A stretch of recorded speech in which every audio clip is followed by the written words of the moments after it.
어제가 입추였고요. 그리고 오늘이 한파가 온 지 한 이틀 정도 되는 그런 날입니다. 이전에는 상당히 이 겨울이 맞나 싶을 정도로 따뜻한 날이 계속 됐었죠. 하지만 여러분들은 느끼셨습니까? 이번 겨울이 최근에 있었던 몇 년간의 겨울, 어느 겨울보다도 상당히 기온이 높았습니다. 보통 이 정도가 되면 농촌에서는 달집 태우기나 아니면 논두렁을 태우나 이런 전속 민속 행사를 하고 또 바짝 추워진 겨울이 가기 전에 얼음을 지치거나 겨울 운동을 즐기는 그런 분들이 많았을 텐데요.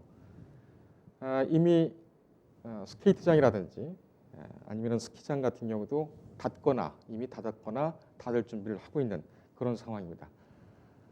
신종 코로나 감염증, 신종 코로나 바이러스 감염증 때문에 우리가 잠시 잊고 있었던 겨울 온난화, 이거 과연 어떻게 받아들여야 되는가, 이 부분 전문가를 모시고 자세하게 살펴드리겠습니다. 기상청의 윤기한 통보관 나오셨습니다. 어서 오십시오. 네, 안녕하십니까. 기상청 예. 통보관 윤기한입니다. 아주 오랜만에 나오셨는데요. 네, 맞습니다. 지난해에 여름에 나오시고 예. 거의 한 6개월 만에 나오신 것 같은데 예. 마스크를 쓰게 해드려서 참 죄송합니다. 네, 다 이해합니다. 예, 감사합니다. 바로 좀 들어가 보겠습니다. 이번 겨울 정확한 통계는 제가 말씀은 못 드렸습니다만 이게 몇 년 만에 이렇게 이상 기온이 있었던 거죠? 정확히 말씀을 드리면 1월 달에 전국 평균 기온이 한 2.8도 정도였어요. 2.8도요. 예. 요거는 저희가 이제 통계를 전국 평균 통계를 내는 게 73년부터인데 예. 그때 이후로 가장 높았습니다. 통계낸 이후. 1973년요? 예. 1973년 이후에 가장 높았던 1월 기온이다. 달. 1월 달을 기준으로는요? 또 하나 숨겨진 사실은 그 전에 높았던 게 79년에 1.6도였어요. 예. 그러니까 이번에 2.8도니까 갑자기 한 1도 정도가 이렇게 점프를 한 거죠. 1, 2위가. 12월이 더 춥습니까? 1월이 더 춥습니까? 원래는 1월 달이 가장 춥죠. 1월 달이 가장 춥고요. 그러면 1도 이상 기온이 올랐다는 거는 어떻게 쉽게 설명이 될 수가 있을까요? 일단은 아까도 12월 달 말씀하셨지만 우리가 겨울철에 가장 추운 것이 1월 달부터 해서 2월 한 상순까지가 가장 추운데 이번 1월 달에 2.8도는 작년 12월 달 2.8도가 똑같다고 보시면 똑같았습니다. 평균감. 그러니까 초겨울은 한겨울이 없어지고 초겨울만 있었다 이렇게 표현을 할 수가 있죠. 한겨울은 없어지고 초겨울만 있었다. 네, 그렇게 표현하시면 생각을 하시면 됩니다. 근데 상황이- 다행히 이제 예. 어제 오늘 이렇게 계속 춥지 않습니까? 네. 요 추위가 원래는 1월 달에 계속 조금 몇 번씩 반복이 돼야 하는 추위인데 예. 1월 달에는 뭐 거운 추위가 없었죠.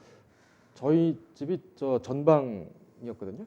전방 가까이 붙어 있는 곳이었는데 제가 어릴 때만 해도 1월 달 정도 되면 지금 이때 정도 지금 2월입니다만 1월 달 정도 되고 그러면은 소주나 콜라가 얼어 터진 경우도 있었습니다. 그래서 참 신기했다 이렇게 생각이 드는데 지금 기상청에서 이 기온을 측정한 이후로 가장 높았던 겨울이라는 것은 더 의미가 좀 있는 것 같습니다. 이렇게 온도가 높아진 이유는 뭡니까? 일단은 겨울에 극히 당연한 이유인데 햇빛이 이렇게 고도가 낮아지면 햇빛 쬐는 양이 적습니다. 그래서 일반적으로 햇빛 양이 적기 때문에 기온은 떨어지는데 기온이 떨어지면 남쪽에 있는 공기는 수축을 하고 북쪽에 있는 찬 공기, 북극에 있는 찬 공기 이렇게 확장을 하는 게 원래 리듬입니다. 근데 예. 이번에는 북쪽에 있는 찬 공기가 제대로 확장을 못했고 그래서 우리나라 북쪽으로에서도 기온이 굉장히 높았었고요. 네. 다른 말로 하면 북극의 찬 공기가 내려오는 게 예년보다 굉장히 적었다. 예. 그리고 또 하나는 태평양 쪽에 따뜻한 쪽에 해수면 기온이 한 1, 2도 정도 높았다. 예. 그래서 거기에 계속 따뜻한 공기가 버티고 있고 찬 공기는 안 내려오고 그러면서 일반적으로 따뜻한 날씨에 이어졌다 이렇게 보시면 됩니다. 그렇군요.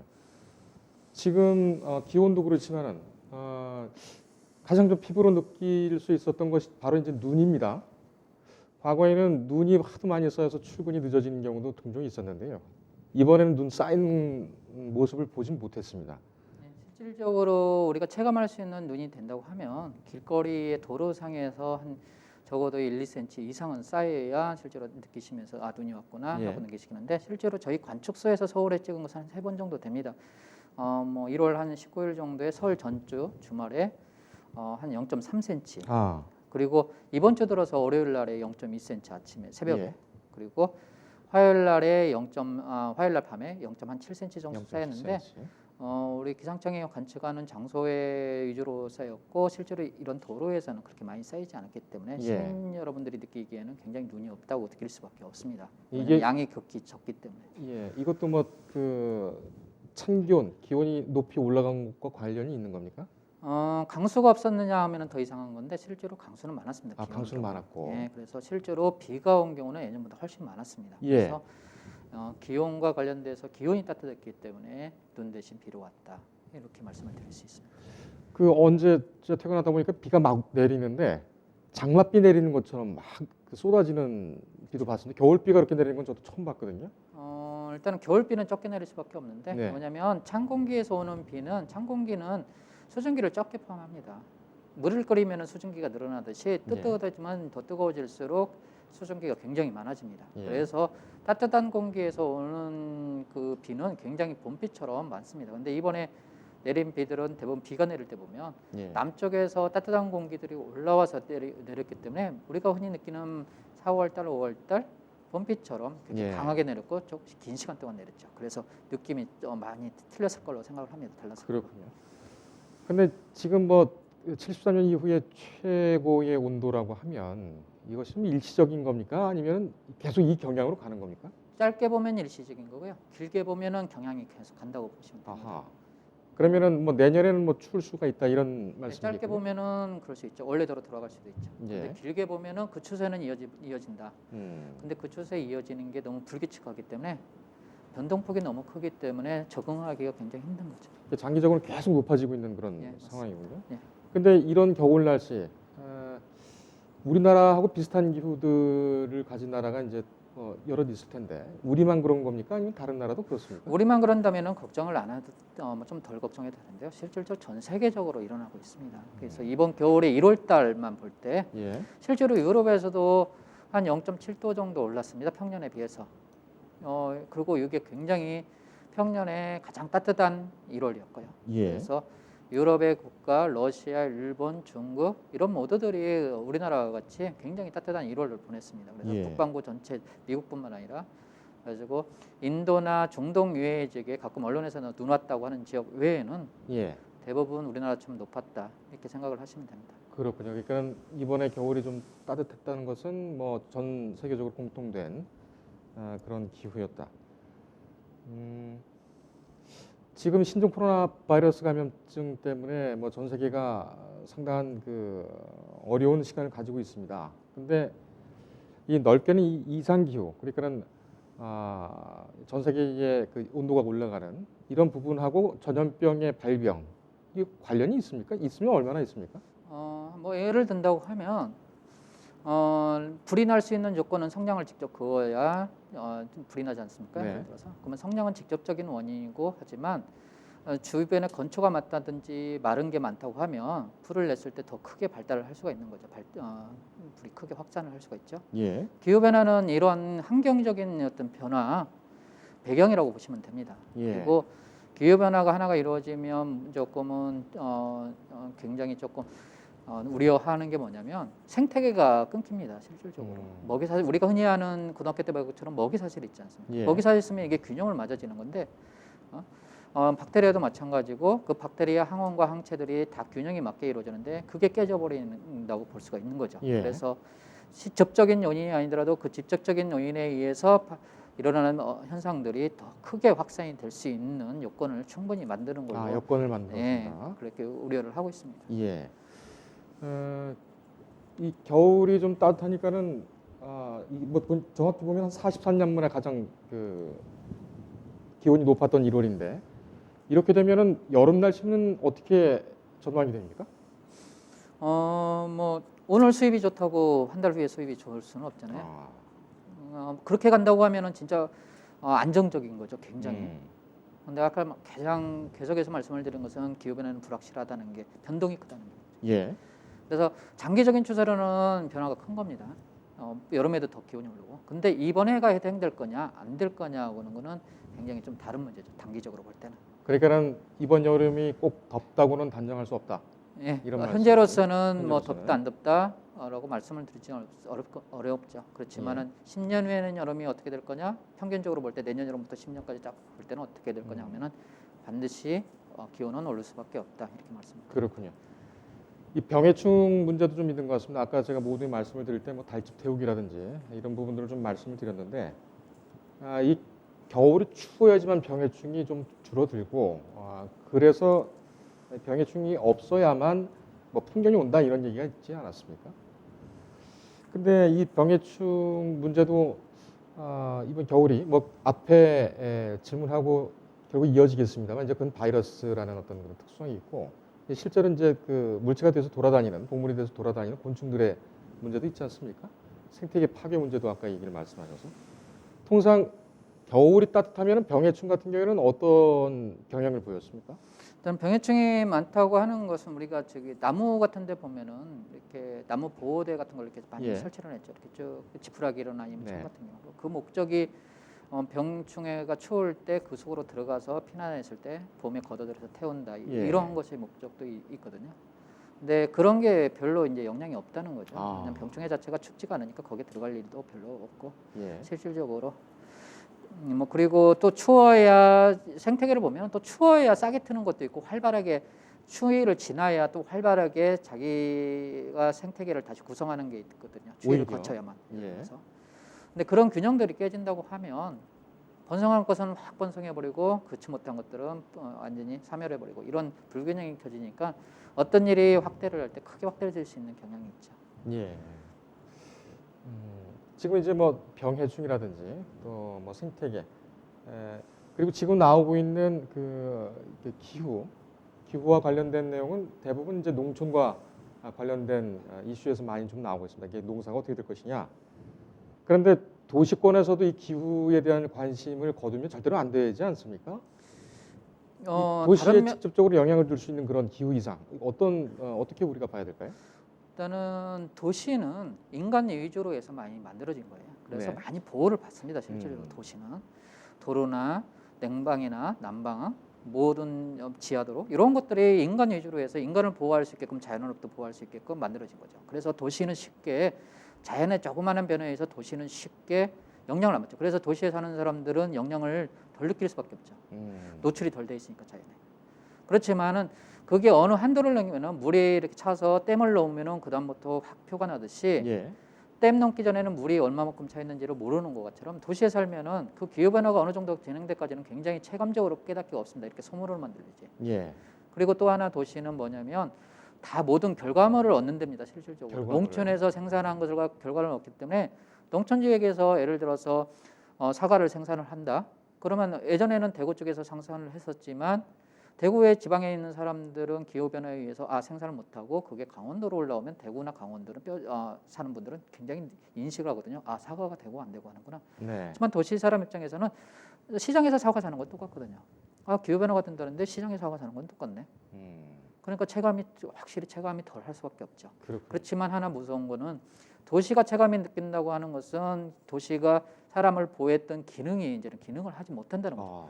그때는 한 개인의 영향을 주는 게 아니고 도시 전체 때 영향을 주는 거죠. 예를 들어서 우리가 한 몇 년 전에 한 7, 8년 전에 대규모 정전이 있었지 않습니까? 네.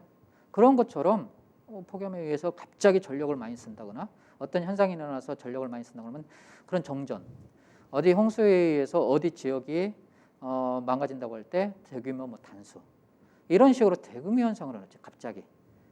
그때는 한 개인이 대처하기는 굉장히 힘이 들죠. 그래서 도시에서 느끼는 것들은 없어서 못 느끼는 게 아니고 도시에서 느낄 만큼의 자연 변화 현상이 아직은 크진 않지만 언젠가는 그렇게 큰 규모로 온다. 예.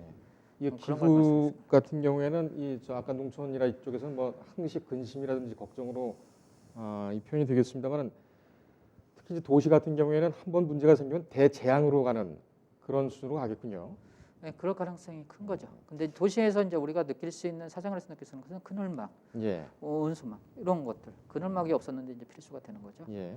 뭐 그런 거에서 사소한 어떤 정책의 변화에서 조금은 느낄 수가 있는 거죠. 실제로. 예. 사실상 뭐 그 기후가 이상해져서, 농작물이 좀 비싸졌다든가, 과일이 비싸졌다 그러면은, 그, 뭐, 이, 저, 아까 농촌이나 이쪽에서는 뭐 항시 근심이라든지 걱정으로, 이 표현이 되겠습니다만은 특히 이제 도시 같은 경우에는 한번 문제가 생기면 대재앙으로 가는 그런 수준으로 가겠군요. 우리가 경제가 어려워서 그런 걸로 알고 있는데, 또 수입을 하고 예, 다 이것이 그 기후하고 연관이 직접적으로 있다. 이 부분은 주의를 환기해서 좀 잘 이해를 하고 있어야 될 것 같습니다. 외국 얘기를 좀 해볼까요? 예. 그 최근에 스위스 쥐리 공대에서 연구팀이 뭐 발표를 한 내용이 좀 있습니다. 2050년을 기점으로 해가지고 큰 기후 변화를 경험하게 될 것이다. 이거를 보도한 그 언론은 좀 없어서 이 내용을 제가 찾다가 마저 다 찾지는 못했는데 이 부분 혹시 기상청에서도 이 회람이 된 얘기입니까? 어떻습니까? 이 큰 기후 변화라고 하는데 일단은 저희가 50년이나 앞으로 2000년, 2000년 이제 저희가 20년 되지 않습니까? 2000년대 들어오면 50년, 2100년이라는 얘기를 어디선가 이렇게 많이 듣게 되는데 예. 그게 기후변화 전 세계 평균 기온이 몇 도까지 오르냐 이런 것을 지점으로 해서 저희가 많이 제시를 합니다. 2100년에 3, 4도까지 오를 것이다. 예. 전 세계 평균 기온이. 2050년에는 2도까지 오를 거다. 뭐 이런 식으로 해서 어느 연도에 몇 도가 오를 것이다 그렇게 지적되는 보고서들이 되게 많습니다, 실제로. 그래서. 요즘 보고의 경향이 그렇군요. 예. 예. 그래서 실질적으로 2도까지 올라오면 굉장히 전 세계 평균 기온이 2도까지 올라오면 지금하고 생활은 굉장히 달라질 거다고 많이 보고를 합니다. 예를 들면 어떻게 바뀔까요? 예를 들어서 지금 저번에 작년에 평균 기온이 한 0.5도 정도 올랐어요. 평년에 비해서. 평년에 비해서. 네. 재작년도 재작년에 평균 기온도 한 1도 정도 올랐어요. 재작년에 폭염이 그렇게 여름철 폭염이 심했는데 예. 1년 평균으로 보니까 한 1도 정도 올랐고. 음. 그럼 거꾸로 생각하시면 그리고 지금 한 1도 내외 정도 오르고 있는데 1월 달에 저희가 3.8도 오른 거 예년보다도 3.8도 오른 경험을 하고 아까 말처럼 한겨울에 없어진 경험을 해봤거든요. 예. 그런다고 하면 2도 정도까지 오른다고 하면 1도 올랐는데 그렇게까지 부분적으로는 어느 달은 한 3도, 4도 오르는데 2도까지 올랐다고 생각을 하시면 어느 달은 5도 이렇게 오른다는 소리거든요. 그러면은 그때는 한겨울이 없어지는 게 아니고 겨울 전체가 없어질 수도 있는 거죠. 계절이 바뀌어버릴 수 있는 거죠. 예. 그리고 옛날에 폭염이 있었던 것처럼 재작년에 폭염이 있었던 것처럼 그 폭염이 마치도 끝이 없는 폭염이 될 수도 있는 거고 극값을 치르는 거고 이렇게 그거 참 되는 거죠. 걱정이군요. 그래서 실질적으로 사람 신체가 굉장히 범위가 좁지 않습니까? 사람 신체 범위가 0.5, 뭐 1도만 올라도 병원에 가야 하고 실제로 우리가 코로나 지금 해도 예. 10도 올라도 그게 뭐 5도 차이가 되지 않고 한 2, 3도 차이 안에 다 들어가지고 판단을 하지 않습니까? 예. 지구 기온도 마찬가지입니다. 지구도 체온처럼 1도 1도, 2도에 굉장히 민감하게 반응을 하고 평균적으로 값이기 때문에 어느 장기가 손상되는 것처럼 인체 온도가 올라가면 어느 장기가 손상되는 것처럼 예. 기온도 한 1, 2도 의해서 어느 지역이 손상이 되고 하는 거죠. 예. 보도를 보니까는 지금까지 뭐 지구 온난화라는 그 단어가 많이 익숙하게 사용이 됐는데 최근 학계에서는 지구 가열이란 얘기들도 종종 쓰고 있더군요. 지구 가열과 지구 온난화는 뭐 어감상으로도 물론 다르겠습니다만 굉장히 심각한 변화라고 봐야 될까요? 네.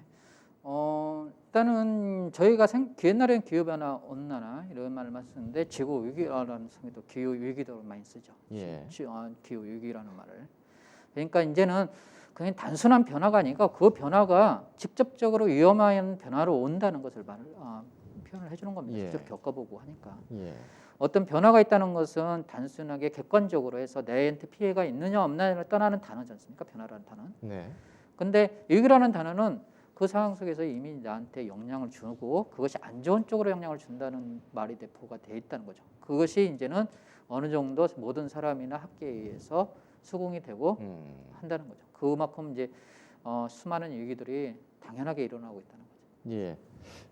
이제 뭐 종전도 많이 그런 말씀을 했습니다만은 우리나라 같은 경우는 사계절이 뚜렷한 것 이거 하나 정말 뭐 기후상으로 자랑거리 아니었습니까? 그래 가을 한 알 파란 거, 가을 한 알 파란 거는 이제 미세먼지하고 황사 때문에 뭐 그렇다 치더라도 이 사계절 구분 이제 없어지는 겁니까?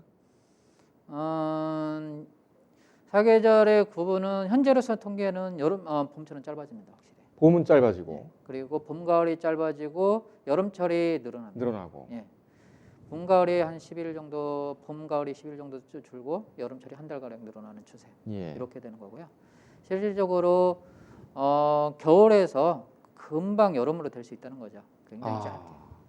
그 거치는 과정이 가열의 속도가 굉장히 빠른 거죠. 우리가 천천한 불에 가열을 하면은 물의 온도가 천천히 이렇게 올라가지 않습니까? 근데 네. 불이 세버리면은 아예 찬물 넣는데 금방 뜨거운 물 되잖아요. 그래서 그렇죠. 중간 온도가 거운 굉장히 짧잖아요. 그런 네. 현상이라고 생각을 하시면 돼요. 표현이 좀 어떨지 모르겠습니다만 2, 3년 전에 굉장히 더웠던 폭염의 여름이 있었지 않습니까? 그 여름이 한 몇 개월씩 계속된다라고 하게 되면은 글쎄요. 참 살기 힘들어질 것 같은데. 힘들 것 같습니다. 지진이나 화산 얘기를 좀 해볼까요? 초대형 산불 얘기도 좀 해보겠습니다. 이게 자연재해 쪽에 속하는 거겠지만 초대형 산불이라든지 지진 이것 같은 경우에 분명히 예전보다는 좀 늘어났습니까? 발생 빈도율이? 일단은 하나가 뭐냐면 아까 말씀드린 것처럼 불은 누가 불을 내한다거나 아니면 사람이 인위적으로 내는 경우도 있었어요. 옛날에는. 그래서 맨날 산불 산에 갈 때는 화기를 가지고 가지 말라, 식량이나 인화물질을 가지고 가지 말라 했는데 작년에 산불 났을 때는 전선이 부딪혀서 산불이 났죠. 원인이. 그때 전선이 부딪힌 이유는 강한 강풍이 불어서. 강풍 때문에. 그 강풍이 굉장히 센 강풍이었죠. 그러니까 기후에 의해서 기후 변화가 있다면 아까 기후 변화하는 것은 기온이 오른다고 하지 않습니까? 기온이 올라가는 게 에너지가 오른다는 거거든요. 에너지가. 그러면 에너지는 열로도 표현이 되고 운동으로도 표현이 되거든요. 우리가 고등학교 때 쉽게 배웠죠. 열 에너지는 운동 에너지, 위치 에너지, 열 에너지 이렇게 서로 상호작용을 하거든요. 그러면 운동 에너지가 바로 바람이거든요. 네. 그래서 우리가 단순히 옛날에는 고기압, 저기압이 약한 게 왔는데 고기압, 저기압이 굉장히 큰 게 오면서 그 사이에서 굉장히 강풍이 심하게 불고 그러면 강풍에 의해서 옛날에는 전선이 안 닿을 정도로 바람이 불었는데 전선이 닿을 정도로 바람이 분다는 거예요. 근데 그러면은 우리가 생각 못했던 인위적인 인공물하고 자연의 현상이 부딪히면서 사람이 안 끼어도 어떤 산불이 일어날 수 있고 또 하나는 이제 그렇게 발현하면은 바람이 워낙 강하기 때문에 옛날의 바람하고는 또 틀리기 때문에 바람이 너무 걷잡을 수가 없고 이런 식의 현상이 일어나죠. 알겠습니다. 들어오기 전에 제가 기상청 홈페이지 가니까 올해는 좀 온도가 높고 강수량은 뭐 평년의 예년 수준이다 이렇게 전망들이 되고 있더군요. 근데 통보관님 저희가 좀 자주 이용을 할 필요가 있다고 생각되는 게 바로 기상청에서 제공하는 이 기후 정보, 날씨 정보거든요. 근데 그 홈페이지를 직접 들어가 보시면 아시겠지만 여러 가지 그 정보들이 제공이 되고 있어요.